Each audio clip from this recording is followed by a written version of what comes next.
This is Sally. She's sitting at her favorite cafe on the free public Wi-Fi, going about her normal routines, checking her bank balance, searching for a medical symptom she's been worried about. She assumes her privacy is intact. Nobody is looking over her shoulder, and modern websites display a little padlock icon indicating her connection is secure. But 2 tables away sits Kim, an ethical hacker. Kim isn't connected to the cafe's Wi-Fi. He never even typed in the password. Despite remaining disconnected, Kim is watching a real-time list of every specific website Sally visits. Her bank, her health searches, all of it. To understand this vulnerability, we have to stop picturing the internet as a physical wire. We need to recognize how our devices actively betray us to the empty air. Looking at this diagram, you can see the physical reality of open Wi-Fi. A laptop doesn't send data in a straight line. It broadcasts unencrypted radio waves in a massive omnidirectional sphere. Under normal conditions, standard Wi-Fi cards are programmed to actively ignore any radio traffic that doesn't carry their specific hardware name, deflecting the rest of the noise. An attacker bypasses that rule with a simple terminal command, forcing their laptop's Wi-Fi adapter into a state called monitor mode. Monitor mode breaks normal hardware rules. It transforms the attacker's device from an active participant into a silent, passive sponge that absorbs all ambient radio waves.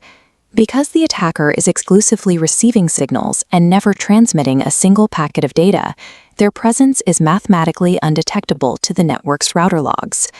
The attacker then uses protocol analyzer software like Wireshark to translate those captured radio waves into millions of raw network packets on their screen.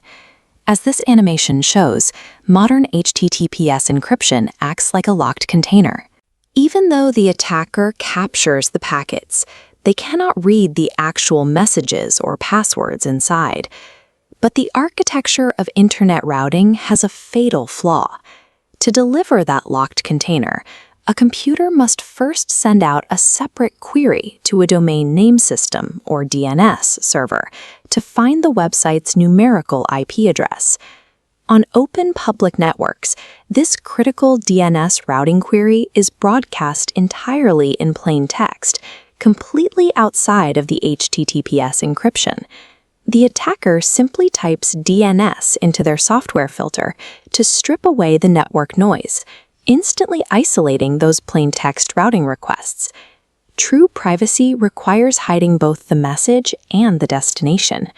By leaving the destination visible, HTTPS encryption is rendered useless against behavioral tracking. This passive interception provides the attacker with a comprehensive, highly accurate psychological map of a stranger's daily life. Knowing exactly which regional bank a victim uses provides the precise raw material needed to craft a devastating, perfectly timed phishing attack. Intercepting private medical searches exposes the victim's immediate emotional vulnerabilities, drastically increasing the likelihood they will click on a malicious health-related link. Here is how a VPN solves this vulnerability.